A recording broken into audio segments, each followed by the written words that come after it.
Terima kasih Anda masih bersama kami di Sindo Siang bersama saya Nata Arman.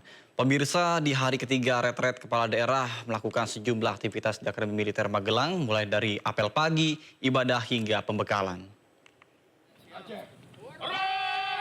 Sebanyak 450 kepala daerah kembali mengikuti sejumlah rangkaian kegiatan retret di Akademi Militer Magelang. Kegiatan ketiga diawali dengan apel pagi, kemudian dilanjutkan dengan ibadah menurut kepercayaan masing-masing. Usai ibadah, akan ada materi wawasan Nusantara yang akan disajikan oleh Lembaga Ketahanan Nasional. Sedangkan malamnya akan ada pemaparan dari Menteri Keuangan terkait dengan pengelolaan anggaran.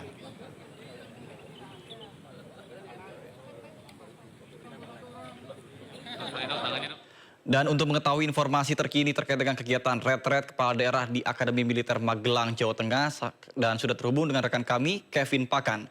Selamat siang, Kevin. Apa saja agenda kegiatan kepala daerah pada pagi ini?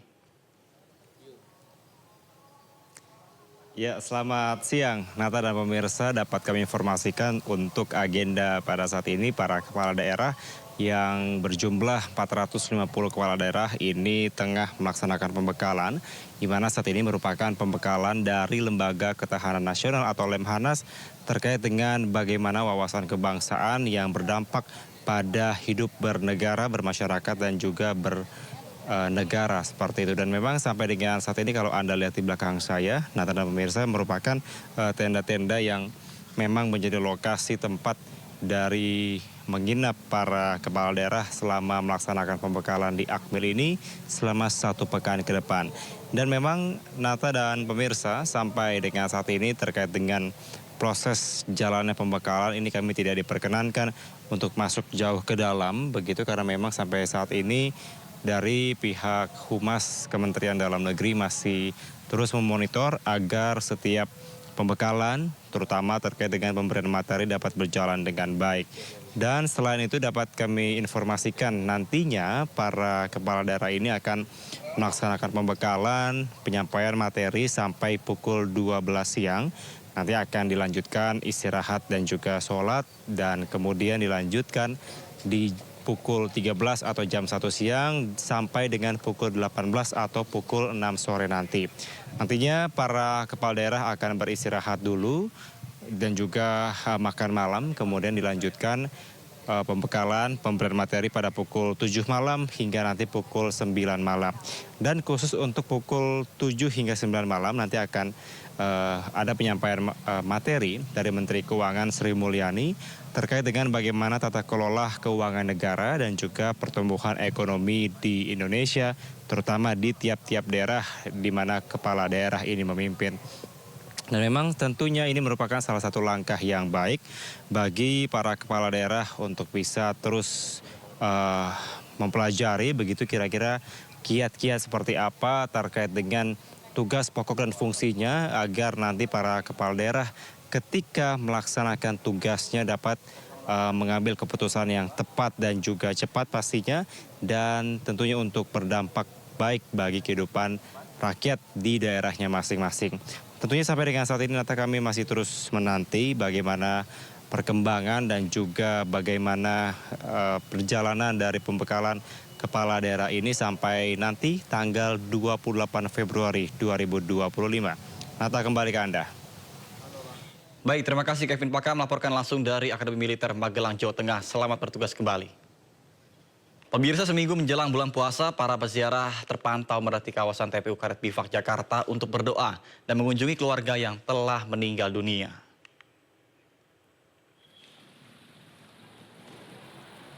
Pemirsa, ziarah kubur atau mengunjungi makam keluarga yang telah meninggal menjadi tradisi umum yang dilakukan oleh umat Islam menjelang bulan suci Ramadan. Pantauan kami di TPU Karet Bifak, Jakarta sejak pagi hari mulai ramah oleh peziarah. Kemudian aktivitas yang dilakukan yakni berdoa, kemudian membersihkan makam hingga ditutup dengan penaburan bunga.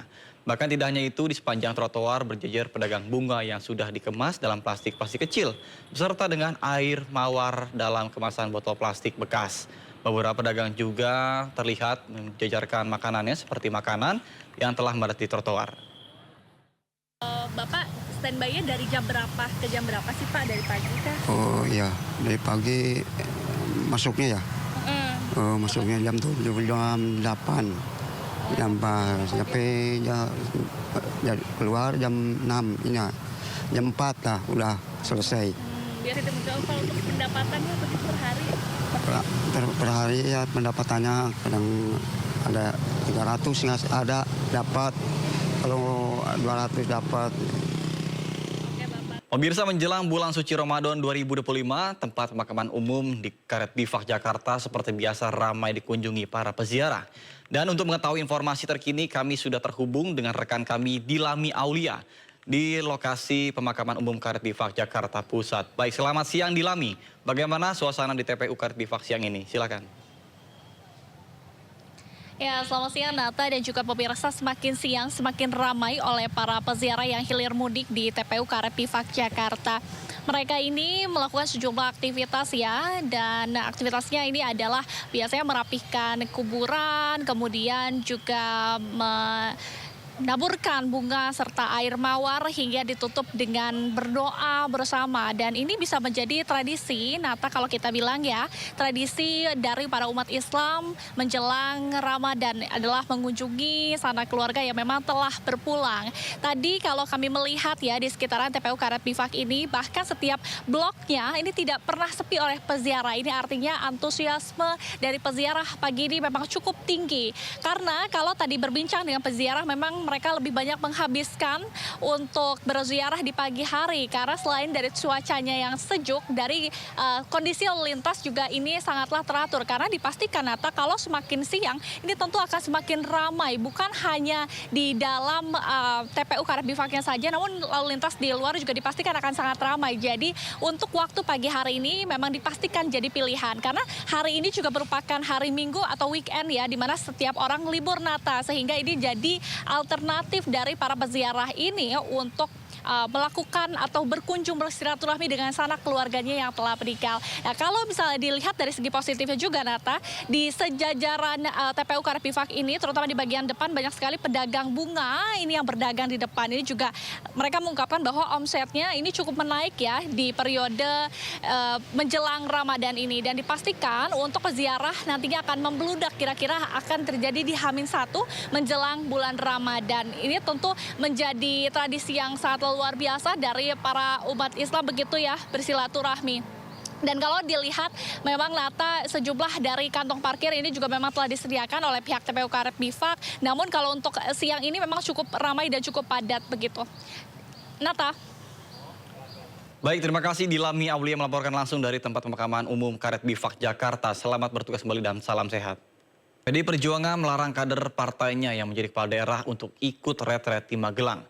Larangan itu dikeluarkan PDI Perjuangan pasca penahanan Sekjen PDI Perjuangan Hasto Kristianto oleh KPK.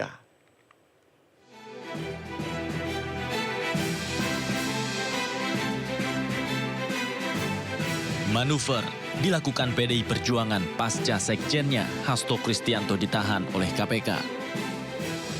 Sesaat pasca penahanan Hasto, PDI Perjuangan mengeluarkan instruksi yang melarang kepala daerah dari partainya untuk ikut kegiatan retreat kepala daerah di Akademi Militer Magelang. Instruksi itu dikeluarkan dalam bentuk surat dan ditandatangani langsung oleh Ketua Umum PDI Perjuangan Megawati Soekarnoputri. Surat ini berisi instruksi yang ditujukan kepada seluruh kepala daerah dan wakil kepala daerah dari kader PDI Perjuangan untuk menunda perjalanan retreat di Magelang, Jawa Tengah pada 21 hingga 28 Februari 2025. Bahkan, jika ada kader yang terlanjur dalam perjalanan menuju Magelang, maka diinstruksikan untuk berhenti dan menunggu arahan lebih lanjut dari Ketua Umum PDI Perjuangan.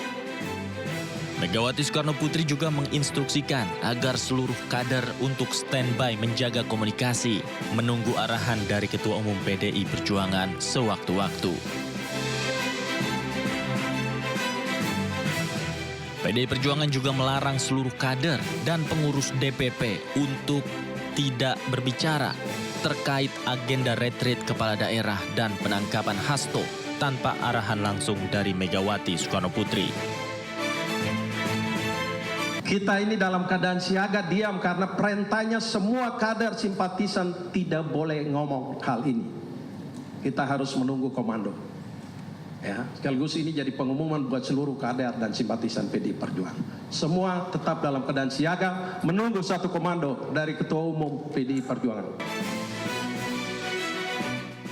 Diduga instruksi yang dikeluarkan oleh PDI Perjuangan ini sebagai bentuk perlawanan atas penahanan Hasto Kristianto oleh KPK. Tim Liputan iNews melaporkan. Sementara itu pemirsa, berbagai kepala daerah dari PDIP mendapatkan arahan dari Pramono Anung yang juga Gubernur Jakarta untuk berkumpul di sebuah kafe di kota Magelang, Jawa Tengah. Sekitar pukul 3 sore, Pramono Anung, kader PDIP sekaligus yang Gubernur terpilih Jakarta datang ke sebuah kafe sekaligus titik kumpul dari 55 kepala daerah yang berasal dari PDIP di kota Magelang, Jawa Tengah. Dalam kesempatan tersebut, Pramono Anung memberikan arahan terkait dengan kegiatan retret yang digelar selama 1 minggu di Akademi Militer Magelang. Dalam arahan tersebut, nantinya para kepala daerah dari PDIP akan mengikuti retret, namun masih menunggu waktu dan arahan dari Megawati Soekarno Putri. Kita hari ini menunggu di Magelang ini karena kita menunggu keputusan dari DPP PDI Perjuangan yang masih sangat dinamis ya di Jakarta, dan kemudian kita pada prinsipnya kita semua ini siap untuk melakukan retreat dan kita bahkan sudah ada di Magelang ini dan kita siap sewaktu-waktu. Dan hari ini tadi Pak Pram, beliau juga sebagai calon peserta retreat dan juga tentu beliau mewakili senior dari PDI Perjuangan yang sudah berkomunikasi intens dengan di DPP termasuk dengan Ibu Ketum, menyampaikan kepada kita semua bahwa kita akan mengikuti retreat ini dan jadwalnya akan diatur. Saya di Magelang, ya sambil menunggu arahan lanjut dari Ibu Ketua Umum. Berarti belum pasti hari ini Bang untuk masuk Bang? Untuk waktunya nanti akan disampaikan lebih lanjut sesuai dengan arahan dari Ibu Ketua Umum. Intinya kami siap. Wakil Gubernur Jakarta Rano Karno memastikan akan datang ke acara penutupan retret pada Kamis 27 Februari di Akademi Militer Magelang, Jawa Tengah. Menurutnya, wakil kepala daerah diundang hanya untuk penutupan. Hal tersebut diungkapkan Rano saat meninjau Pasar Induk Beras Cipinang, Jakarta Timur pada Sabtu siang. Selain memastikan dirinya hadir dalam penutupan retret, Rano Karno juga tidak menjawab soal keikutsertaan Gubernur Jakarta Pramono Anung. Menurutnya hal tersebut dipersilakan ditanyakan ke Dewan Pimpinan Pusat PDIP. Tanggal 27. Kalau Pak Pram tanya sama DPP, tugas saya nih perintah Pak Pram sebagai gubernur yaitu mengawal pembangunan Jakarta untuk menjaga ini bukan pekerjaan mudah teman-teman ya. Jadi mungkin itu nanti tanya kepada DPP saja. Berarti tetap ke Magelang meski ada surat perintah kemarin itu. Oh iya, sampai hari ini kan belum dicabut. Ingat tuh, wakil diundang itu 27. Hanya untuk penutupan ya. Oke. Karena mungkin bisa saja. Ingat sekali lagi, surat ini adalah menunda, bukan melarang. Kembali lagi, teman-teman sudah ada di Jogja, udah di Magelang. Sejumlah elit PDI Perjuangan merapat ke kediaman Megawati Soekarno Putri di Menteng, Jakarta Pusat. Roni Talapesi, Adi Nantipulu, hingga Komarudin Watubun langsung masuki rumah kediaman Ketua Umum PDIP. Ketua DPP PDIP, Roni Talapesi, Ketua Bidang Perempuan dan Anak DPP PDIP, Igusti Ayu Bintang Darmawati, Wasekjen PDIP Adian Apitupulu, Ketua DPP PDIP Bidang Kehormatan Komarudin Watubun, dan Wakil Ketua DPP PDIP Bidang Hubungan Luar Negeri Ahmad Basarah mendatangi kediaman Megawati Soekarno Putri pada Sabtu siang. Belum diketahui secara pasti tujuan dari pertemuan ini, namun diduga berkaitan dengan instruksi Megawati kepada kepala daerah yang diusung oleh PDIP untuk tidak mengikuti retret di Akademi Militer Magelang.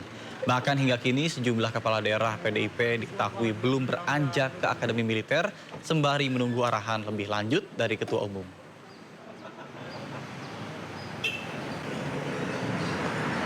Usai Ben Sukatani meminta maaf atas lagu viralnya yang mengkritik Polri, saat ini beredar kabar sang vokalis dipecat dari pekerjaannya sebagai guru. Namun hingga saat ini belum diketahui secara pasti informasi lebih lanjut.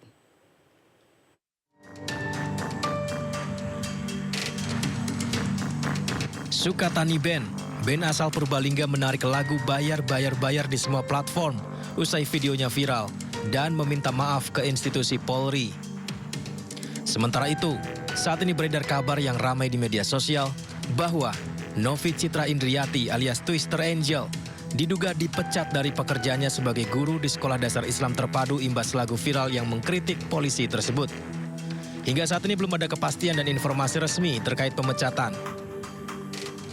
Namun berdasarkan data di laman GTK, Kemdikbud tercatat nama Novi Citra Indriati merupakan guru Sekolah Dasar Islam Terpadu di daerah Purwareja, Klampok, Kabupaten Banjarnegara, Jawa Tengah sejak 25 Juli 2023. Akan tetapi status data pokok pendidikan Novi tidak aktif sejak Kamis 13 Februari 2025.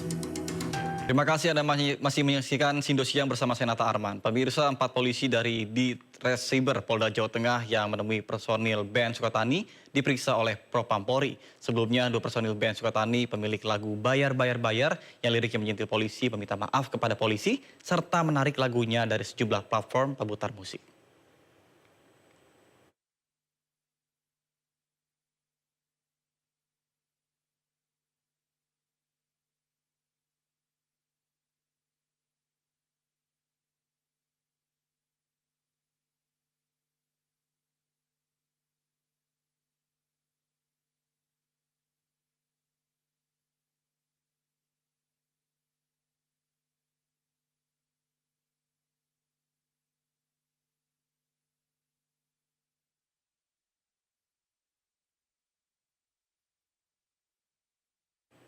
Sementara itu, Mabes Polri menegaskan polisi tidak anti kritik pasca munculnya lagu yang berjudul Bayar.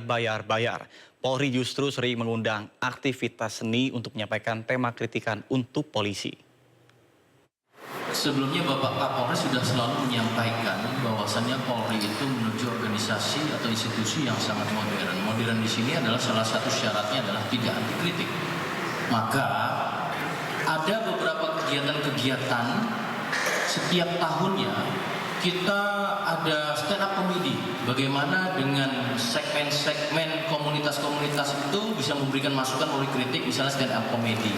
Begitu juga pada terdahulu juga kita melakukan kegiatan-kegiatan seperti mural melalui seni, baik itu lukis, gambar, ya, itu memberikan juga kritik-kritik melalui segmennya. Terkait dengan seni musik, komunitas melalui Institut Musisi Jalanan, ya, itu juga berpartisipasi, pernah kita lombakan juga melakukan kegiatan-kegiatan yang sifatnya kritikan-kritikan kepada Polri itu melalui seni.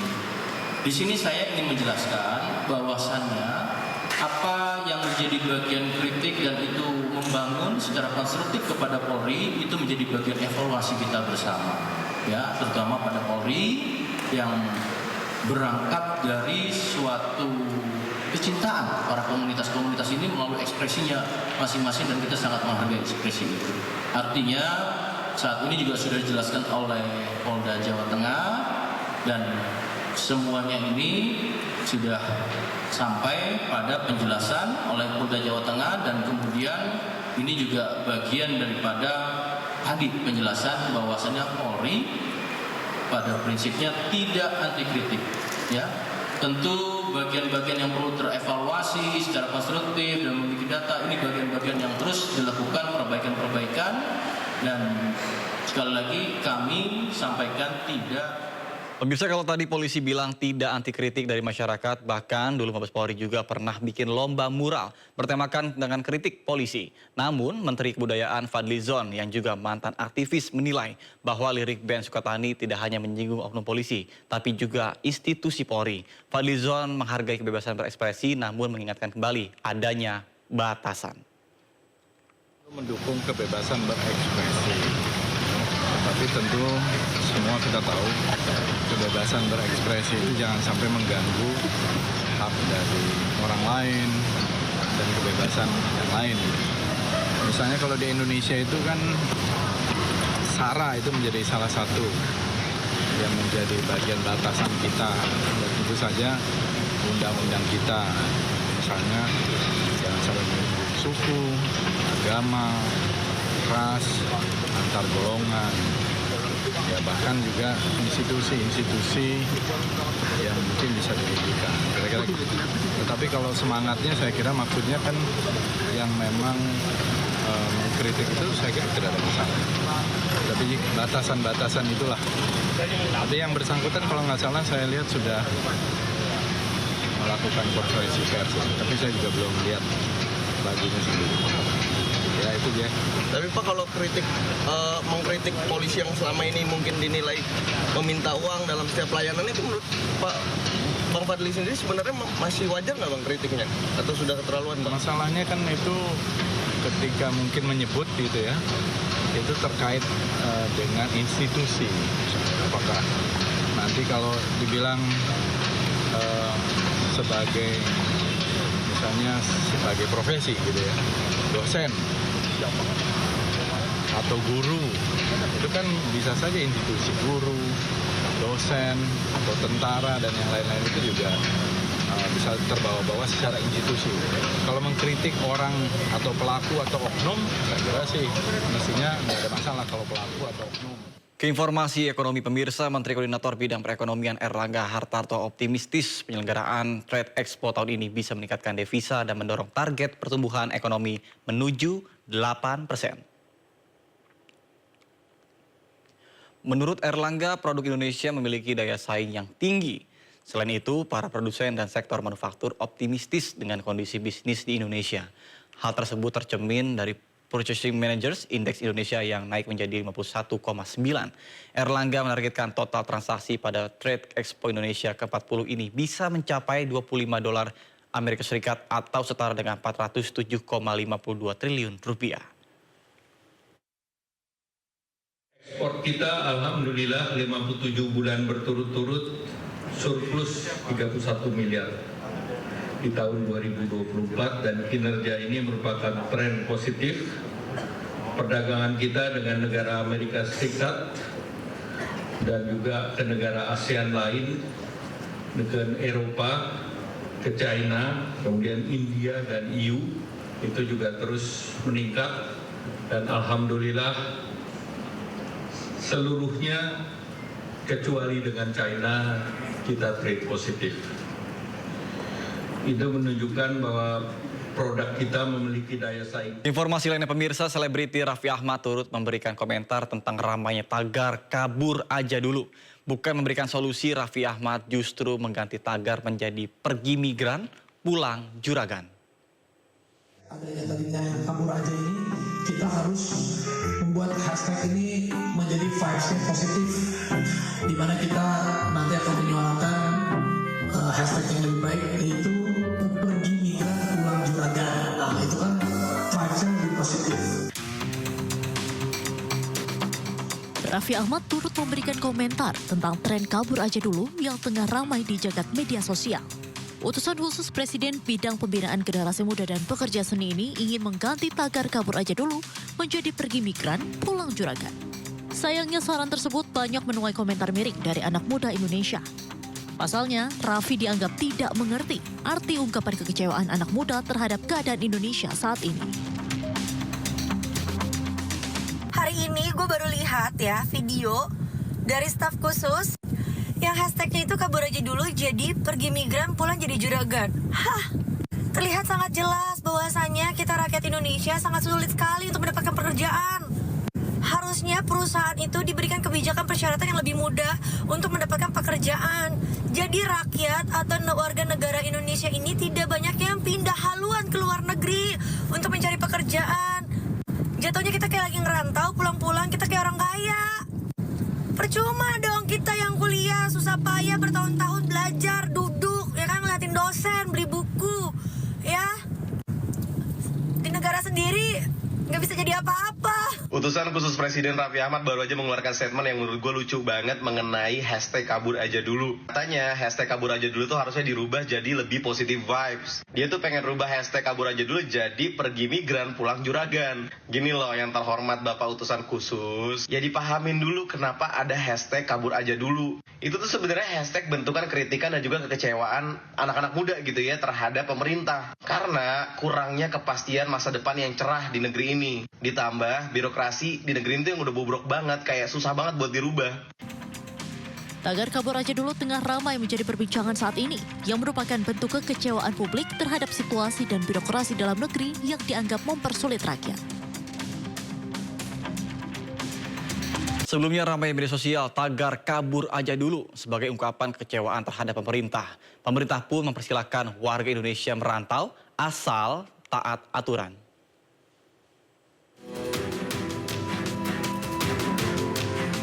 Nah, kalau teman-teman berpikir untuk pindah ke luar negeri, saya malah meragukan nasionalisme kalian. Sebenarnya yang harus kita ragukan itu bukan rasa nasionalismenya, tapi karena sistem yang membuat kita pengen pergi. Udah, kabur aja dulu ke Jerman. Kabur aja lah, jangan balik lagi. Biarin lah hashtag apa-apa, masa hashtag kita peduliin. Iya, terakhir dari Kemenlu menyatakan kalau ya nggak masalah itu hak dari setiap warga. Kabur aja lah, jangan balik lagi. Usai tagar kabur aja dulu ramai di media sosial, sejumlah pejabat negara memberikan pendapatnya. Mulai dari yang mendukung hingga mempertanyakan nasionalitas warganya. Nah, kalau teman-teman berpikir untuk pindah ke luar negeri, saya malah meragukan nasionalisme kalian.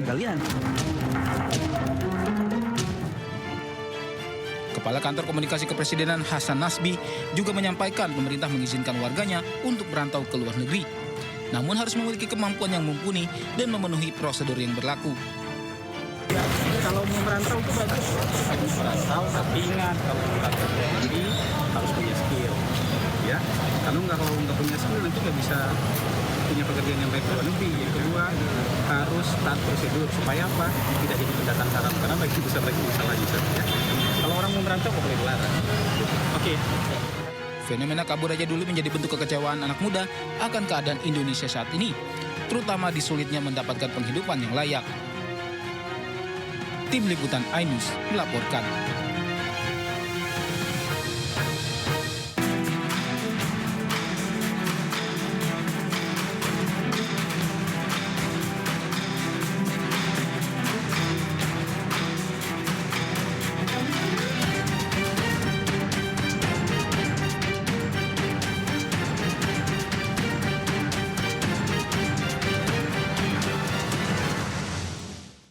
Pertamina Patra Niaga menjamin stok gas LPG 3 kg aman selama periode Lebaran dan Ramadan 2025.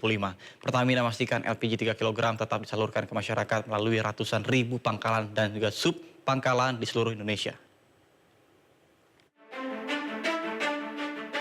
Direktur Utama PT Pertamina Patra Niaga Rifa Sihaan mengatakan, stok gas LPG 3 kg aman selama periode Ramadan dan Lebaran 2025. Rifa mengatakan LPG 3 kg tetap disalurkan ke masyarakat melalui pangkalan-pangkalan resmi dan juga sub-pangkalan yang ada. Sehingga ia memastikan pelayanan LPG 3 kg akan berjalan dengan lancar. Bapak Ibu sekalian, bahwa di sektor rumah tangga itu kami akan men-standby-kan ada 6.517 agen di mana 5.400-nya akan beroperasi 24 jam. Sementara untuk pangkalan itu ada berada di 273, sementara saat ini untuk sub pangkalan itu akan kami operasikan secara full. Yang terdaftar sub pangkalan itu ada di angka 370.000, namun demikian untuk sub pangkalan yang memang sudah mulai beroperasi tapi belum terdaftar itu akan tetap kami support dan besarannya itu ada di angka sekitar lebih kurang 2 juta yang mana saat ini sedang di dalam proses pendaftaran tanpa adanya pengurangan aktivitas operasional, sehingga kami memastikan bahwa khususnya di masa pelayanan Ramadan Idul Fitri, pelayanan untuk LPG 3 kilo akan berjalan dengan lancar insya Allah. Pertamina Patra Niaga menyebut ada sekitar 273.000 pangkalan dan 370.000 sub-pangkalan LPG terdaftar yang beroperasi di masa Ramadan dan Lebaran. Selain itu, ada pula 2 juta sub-pangkalan yang sedang dalam proses pendaftaran.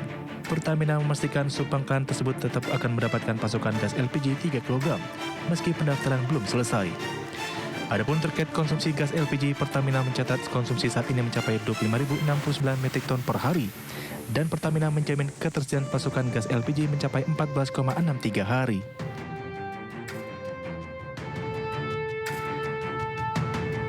Pemirsa, Ketua Dewan Ekonomi Nasional Luhut Binsar Panjaitan mengusulkan agar pemerintah tidak lagi menyediakan BBM subsidi di tahun 2027 mendatang. Luhut pun menyatakan nantinya subsidi akan diberikan secara langsung kepada para penerima sehingga tidak ada lagi subsidi yang melekat pada BBM seperti Pertalite dan juga solar. Ketua Dewan Ekonomi Nasional Luhut Binsar Panjaitan mengusulkan agar pemerintah di tahun 2027 mendatang tidak lagi menyediakan bahan bakar minyak subsidi seperti yang diberikan saat ini. Luhut bahkan mengatakan usulan tersebut sudah disampaikan kepada Presiden Prabowo Subianto. Because at the end, ladies and gentlemen, I was thinking, I told the President about this, maybe within 2 years' time we can go to one price. No more subsidy to the material. To like fuel, like solar, like there's subsidy to the people who qualified to get the subsidy. So that's I think the best. So then we can save another billion of dollars. So this is I think rely on technology. Sementara itu sebagai ganti BBM subsidi, Luhut menyatakan nantinya penyaluran subsidi bahan bakar akan diberikan langsung kepada para penerima dan tak ada lagi subsidi untuk bahan bakar yang selama ini melekat saat masyarakat membeli Pertalite dan biosolar. Menurut Luhut, dengan skema peralihan subsidi tersebut, maka pemerintah bisa menghemat hingga triliunan rupiah.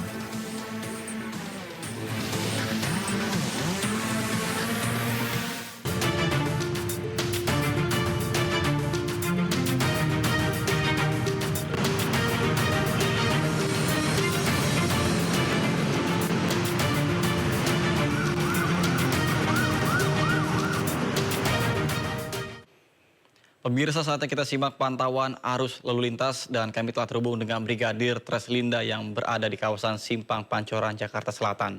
Baik, selamat siang. Brigadir Treslinda, bagaimana pantauan arus lalu lintas dari tempat Anda melaporkan? Silakan. Ya baik, Nata, selamat siang dan pemirsa. Saat ini saya berada di kawasan Pancoran, Jakarta Selatan. Di libur akhir pekan pada saat ini memang untuk kendaraan yang beraktivitas di ibu kota DKI Jakarta ini masih terbilang normal, di mana aktivitas kendaraan ini berkaitan juga dengan pertengahan tanggal, sehingga kendaraan yang akan mengarah ke ibu kota DKI Jakarta melalui Pancoran ini terbilang ramai, cenderung padat, di mana antrian kendaraan terjadi di antrian traffic light, kendaraan yang mengarah dari arah Kuningan ke arah Cawang mencapai 200 meter selepas traffic light pun kendaraan masih mengalami perlambatan kecepatan kendaraan. Hal yang sama untuk kendaraan dari arah Saharjo yang akan mengarah ke arah Pasar Minggu. Dan dari Saharjo ini lebih didominasi dengan kendaraan pribadi roda 4, kemudian ada pun kendaraan roda 2, namun di mana dominasi kendaraan lebih didominasi dengan kendaraan pribadi, mengingat di arah Saharjo ini merupakan jalur yang dilintasi kendaraan yang akan mengarah ke arah Sudirman dan juga ibu kota DKI Jakarta, tempat-tempat wisata pada saat ini, sehingga memang dominasi kendaraan dari arah Saharjo dan juga Pasar Minggu pada siang hari ini lebih didominasi oleh kendaraan roda 2 maupun roda 4 yang beraktivitas ke arah Sudirman, Tamrin, dan juga ke arah Senayan. Untuk itu kami harapkan Anda untuk selalu menjaga batas kecepatan kendaraan Anda, kemudian jaga jarak aman kendaraan Anda. Tidak lupa juga untuk selalu mematuhi rambu lalu lintas serta marka jalan yang ada. Kemudian kendaraan dari arah Cawang yang akan mengarah ke arah Semanggi saat ini dalam keadaan ramai lancar dengan dominasi kendaraan pribadi, kemudian ada pun kendaraan bus Transjakarta. Dan pada siang hari ini kendaraan bus Transjakarta ini juga dipenuhi dengan penumpang. Untuk itu bagi para pengguna jalan tentunya Anda untuk selalu berhati-hati dengan aktivitas masyarakat yang akan menaiki dan menurun turun dari bus Transjakarta. Hal ini juga perlu diantisipasi mengingat kawasan ini juga ramai dengan aktivitas pejalan kaki yang akan naik dan turun di jalur busway. Kami harapkan bagi para pengguna jalan tentunya Anda untuk selalu berhati-hati, hargai antar sesama pengguna jalan. Hal ini untuk menciptakan lalu lintas yang aman dan juga lancar. Tentunya periksa kembali kendaraan Anda dalam keadaan layak jalan, Anda sendiri dalam keadaan sehat. Hal ini demi terwujudnya lalu lintas yang aman dan juga lancar. Bagi Anda yang akan mengupdate informasi-informasi seputar arus lalu lintas terkini, kami siap melayani Anda di 15669 ataupun melalui SMS center kami di 9119. Demikian Brigadir Treslina melaporkan langsung dari kawasan Pancoran. Nata, kembali ke Anda, silakan. Baik, terima kasih Brigadir Treslina atas laporan dari kawasan Simpang Pancoran, Jakarta Selatan. Selamat bertugas kembali dan salam presisi.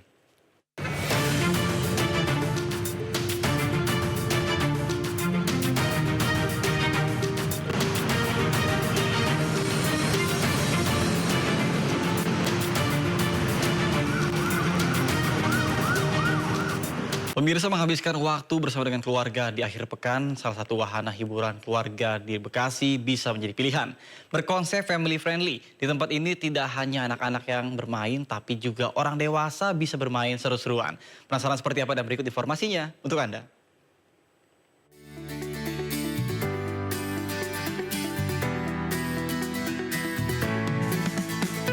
Wahana permainan di pusat kota Bekasi ini menjadi incaran baru bagi pengunjung menghabiskan waktu bersama keluarga. Mengusung konsep Family Entertainment Center, beragam permainan menarik disediakan untuk anak-anak hingga orang dewasa. Salah satunya Climb Up di area Wonderland, seru dan memacu adrenalin. Pengunjung ditantang mengatur strategi demi menggapai puncak di ketinggian 12 meter. Tapi capek, tapi patut untuk dicoba. Climb up, panjat dinding ini. Saya lemes, tapi saya mau coba permainan lagi. Sambil menunggu orang dewasa bermain, anak-anak bisa seru-seruan di area sandpool atau kolam pasir untuk melatih sensori dan motorik si kecil. Wah, pemirsa, salah satu permainannya di sini adalah area sandpool. Ini area yang cocok banget untuk anak-anak karena saya main sama anak-anak ini, mainin pasir, dan ini juga bisa melatih motorik dari anak-anak. Wahana permainan di Adventureland dan Fun Card menanti menjelajah permainan sport activity, permainan ketangkasan hingga permainan arcade. Pengunjung bebas dan aman bermain. Karena kebetulan kalau untuk playgroundnya sendiri kita pun sangat open untuk dari segala usia gitu. Dari umur 3 tahun ke atas pun kita juga open dan banyak banget orang tua yang akhirnya juga datang buat nemenin anaknya bermain ke dalam. Dan orang tua juga ikut happy karena juga bisa nikmati permainannya tapi anak-anaknya juga happy karena anak-anaknya juga main. Permainan jembatan tali, go-kart, mandi bola, claw machine boneka, bowling, hingga permainan air coaster tersedia. Rasanya tak ingin pulang. Ada trampolin, ada manjat-manjatan, ada rintangan-rintangan gitu. Seru, tapi agak nabrak-nabrak dikit. Ada trampolin, manjat tebing, terus ninja warrior, flying fox. Aku main sapi dan boneka, main koin, sama yang ambil-ambil gantungan kunci. Susah, seru. Konsep family friendly menjadikan playground terbesar di Bekasi ini jadi pilihan untuk dikunjungi bersama keluarga di libur akhir pekan. Dari Bekasi, Amrina Rida, Irian Syawahyudi, Ayus melaporkan. Informasi seputar wisata pemirsa. Berlibur ke Jepang, jangan lupa berkunjung ke kuil Sensoji di Asakusa. Selain menikmati sejarah, pengunjung juga bisa beribadah, mencoba kertas ramalan, dan juga berbelanja. Penasaran seperti apa dan berikut informasinya untuk Anda.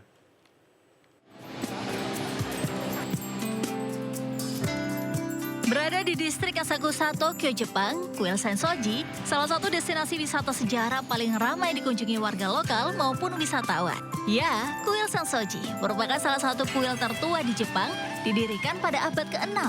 Tak heran, setiap sudut bangunan, pengunjung dapat menikmati nuansa tradisional Jepang. Nah, bagi yang ingin beribadah, di aula utama Kuil Sensoji, pengunjung terlebih dahulu menyucikan diri di Osoisa. Mereka membasuh tangan dan kaki serta berkumur dengan air yang keluar dari mulut patung naga bernama Ryushinso. Ada juga nih spot yang paling diminati pengunjung. Ya, mencoba peruntungan lewat omikuji atau kertas ramalan.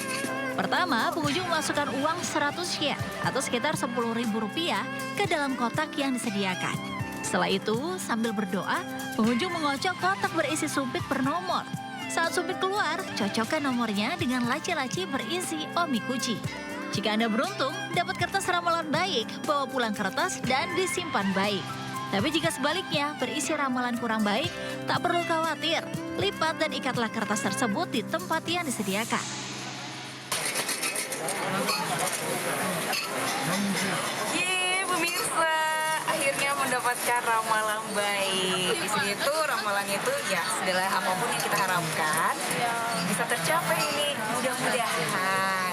Yang penting tetap berusaha dan memberikan yang terbaik nih untuk mencapai impian. Selain beribadah, tak lupa juga nih, pengunjung berbelanja sepuasnya. Aneka souvenir dan jajanan otentik Jepang di sepanjang jalan Pasar Nakamisidori. Wah, seru bukan? Bagi Anda yang ingin berwisata sejarah di Jepang, Kuil Sensoji patut dikunjungi. Dari Tokyo, Jepang, Seviani Sirait melaporkan.